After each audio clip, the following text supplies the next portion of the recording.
Hey, scrappy people, Tracy Reed here today, coming at you with another fun layout using the True North collection. It is True North week on the TRD blog, so I am all in on this collection. And today I'm going to be making a layout using hexagons and mixed media and 5 different photos from one photo shoot or one moment in time where I think it really shows off all of the different faces of my then 3-year-old, 5-year-old, 3-year-old baby. I've been using a lot of older photos lately to scrap my pages, and it's been such a cool throwback.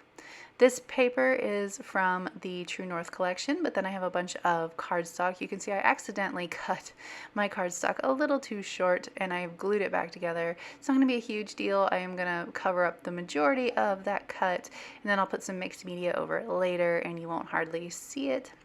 But the way that I am fitting 5 photos on this layout is I have printed them all between 3x4, 3x3, and I think maybe 4x4. They're all around those sizes, and I have collaged them into the corners of this layout so that there is a good visual separation between the group of 3 and the group of 2 on my page. And when you print them smaller, first of all, of course, it's going to be easier to get them on the page. But secondly, if I put them all in a clump in the middle, yes, it would be cool, sort of a collage feel. But by putting them in 2 different places, it kind of gives you some visual separation to be able to take in all 5 photos separately instead of as one big clump of photos.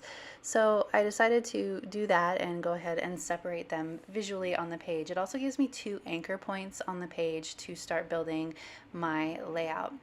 I have a bunch of these hexagons cut from the papers in the True North collection, and some of them even have stars cut out of them. I did that on my silhouette machine. And then that having a whale of a time is actually a 3x4 card that I cut into a hexagon for this page as well. I wanted to do all hexagons for my papers, and so I decided to do the journaling card as well.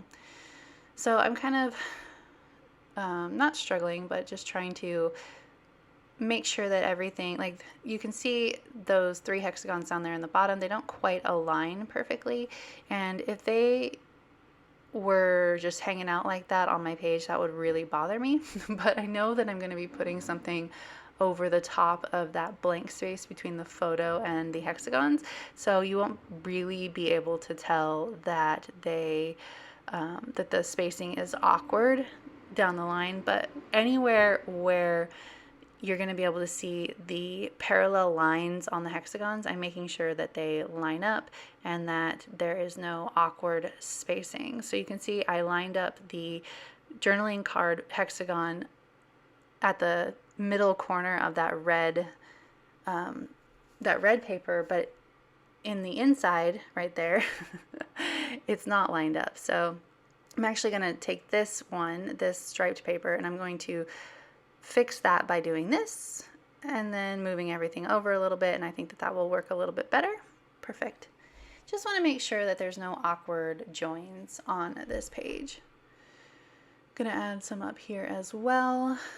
I don't want the whole page to be covered in hexagons, just some almost like paper mats underneath the photos, going off the page on the top and the bottom, just like the photos are going off the page on the side and the bottoms.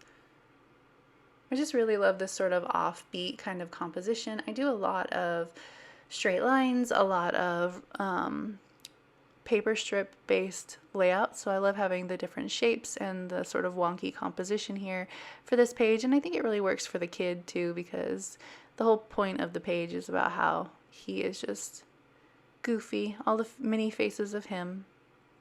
I went ahead and moved that that hexagon with the star down a little bit because I know that I'm going to be adding some embellishments underneath the photos. I have a couple more here. Let's go ahead and build it around this red one instead. Again, I'm just trying to make sure that there's no weird placement or awkward joins. There's no like random floating hexagons. Everything is nice and grounded and where it's supposed to be in relation to the page and all the other hexagons. All right, phew, we got that done. Now we can start embellishing. So I have this banner that I knew was going to go here, a little salty. And then these are chipboard stars from the digital kit. I also have them in the sticker sheet, but they cut out in the center. So I wanted like the solid white for this page just because there was so much color going on. So I wanted the white insides.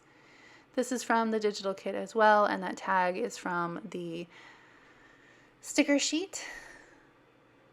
Oars, Seaside Stories. I'm really loving mixing the digital kit embellishments as well as the journaling, or not the journaling, the sticker embellishments on these pages lately. Getting outside my box a little bit. Uh-oh. Perfect. So I will have some journaling strips that I want to add, not journaling strips, but word bits I want to add. In the collection, there is a banner where the birds are carrying the banner, so I kind of wanted to replicate that with that word strip. So the bird is carrying the word strip. Buoys. You can't be crabby at the beach. I mean, this whole family loves the beach, but Finn was somewhat of a crabby kid sometimes, so he could be crabby anywhere. I want to use this boathouse just to anchor this whole page. Give it a little bit more heft. I feel like the hexagons weren't quite doing it. And I feel like that boathouse really anchored that corner down there.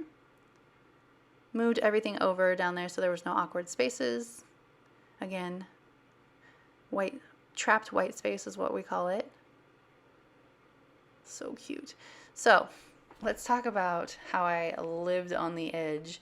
I'm almost done embellishing this, and I'm just looking at it going, so you can see I'm adding maybe the smaller hexagons from the sticker sheet because I just am feeling like it's not quite coming together. Like it's not feeling finished to me with all of these adorable embellishments. And of course I can add, twine and all of that, and I end up adding some of that stuff. But what I decided to do is go back and add mixed media after this page is all done. And that is seriously living on the edge, people. Look at all of these little bits and pieces that I have to add to this page, or that I have to pull up to add mixed media to this page.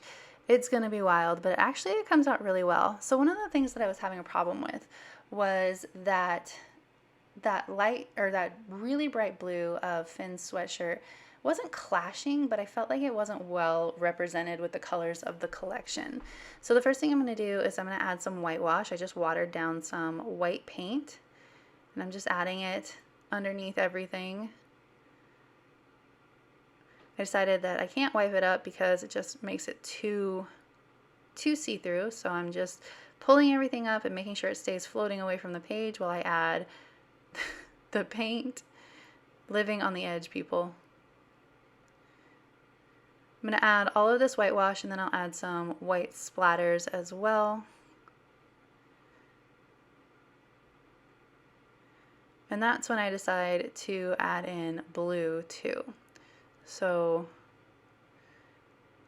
I'm going to cover some of this up to add splatters so I don't get it on my photos specifically. Using a Tim Holtz splatter brush. And this actually would have been fine. I could have left it here and I would have been happy with it. But, you know me. I'm never one to stop while I'm ahead. Okay. So I add all these splatters in, and then I decide to grab blue Distress ink. It's really old. I don't even know what it is. And I initially start to splatter it, but I really don't love the way that that looks.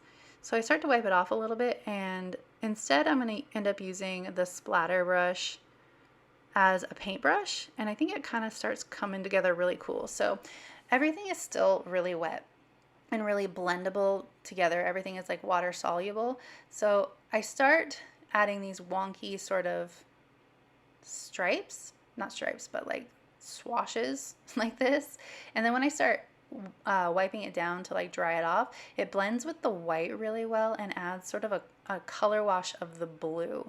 So it was like a happy accident that I noticed that it would do that, and so I just start using the paper towel to blend everything together and add that blue. And you can see how well it works with the blue in his sweatshirt and adds that really bright blue color to the page that I think makes everything come together really well and super fun. So I do this for a little while and I just keep adding layers of this blue over and over again.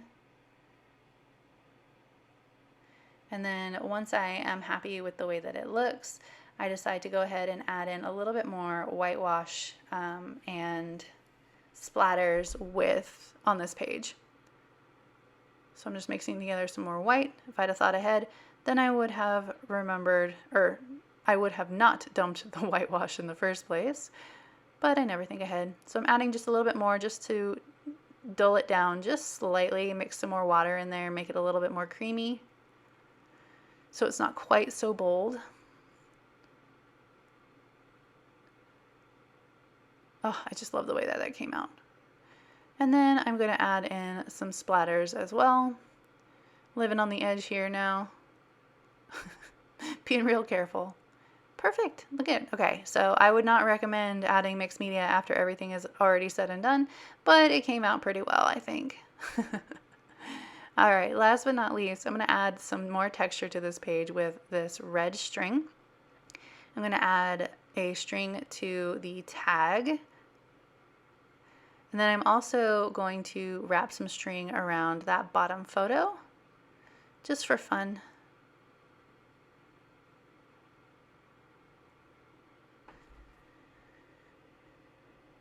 I just wrapped it around a few times and tied a bow at the top, and then re-glued it down once I had tied the bow, or I guess I tie in knots because I don't have enough to tie a bow, so then I add some more string around the center to tie the bow. Once I have the bow tied, I'm just going to trim off those extra twine ends, just so it doesn't look weirdly like it has 4 twine ends. A little bit too much going on. And then I'm going to pull down a paper clip from my stash. Actually, I'm going to pull down 2 clips from my stash. One is, oh, I forgot about these little hearts. These are from Citrus Twist, and the blue and the navy match really well, so I'm just going to add in some random blue and navy hearts. Then I will pull in a paper clip from my stash. I always think just like the little details really finish off a page and make it look designed rather than just scrapbooked. I chose to use the little blue ones or the little navy ones where I had big blue hearts. Another heart, this time a paper clip. I want both of the hearts to be visible on top of the photo. So I'm going to just stick the edge of the paper clip under there, and then I will add glue so it stays where it's supposed to be. Then I'm going to add a little tiny bowl clip right here that says best. It's that teal color that matches the collection, so it works out really well. And then just a couple more little ink sprays, just because I can't ever stop and I wanted there to be more white on this page. And the title, it says Silly and Chilly. These are some old, I think freckled fawn, probably Christmas letters that worked really well with this page. And I rearranged them about 5.6 million times before I'm happy. But that is it for this video. If you enjoyed it, I'd love it if you give it a thumbs up. If you're new here, go ahead and subscribe. I would love to have you. If you don't already, you can follow me over on Instagram. I'm at Traci M. Reed, and I'll see you next time. Thank you.